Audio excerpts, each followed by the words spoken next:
বন্ধুরা, আমি এটা সানার জন্য মাছের ঝোল বানাচ্ছি।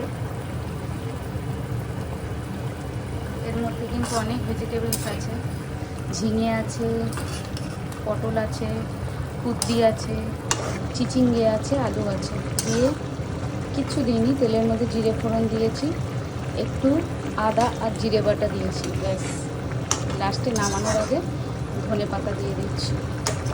শুধু চেপে ঢেকে রেখে মশলাগুলো দিয়ে কষিয়ে, সবজিগুলো দিয়ে কষিয়ে 1 চামচ তেল দিয়ে রান্না করেছি।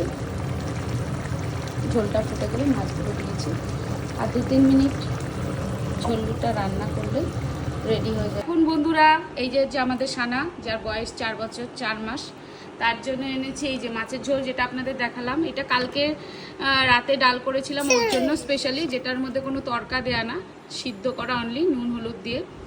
আর এখানে ভাত নিয়েছি অল্প, আর এই যে স্যালাড নিয়েছি। দেখা যাক, এখানে আমারও আছে, সানারও আছে। স্যালাডের মধ্যেও কি কি খায়, একটু কুকুম্বার খাবে, একটু লেটুস খাবে, বাকিটা আমি খাই। টমেটো খাবে, টমাটার, এগুলো খাবে।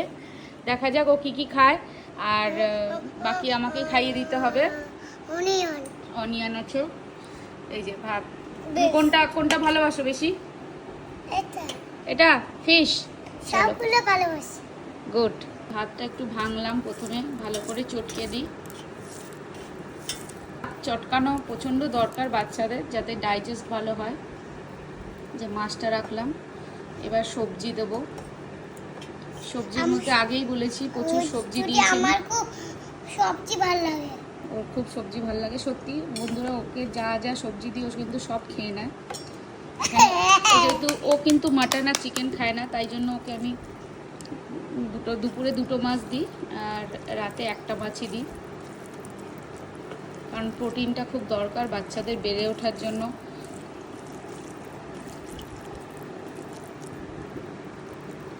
মাছের আমি চামড়া কিন্তু খাওয়াই না ওকে,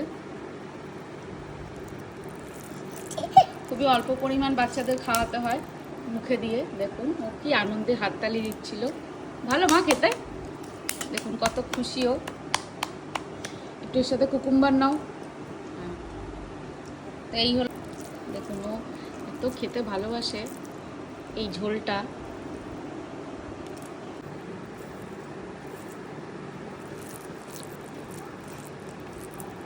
নাও।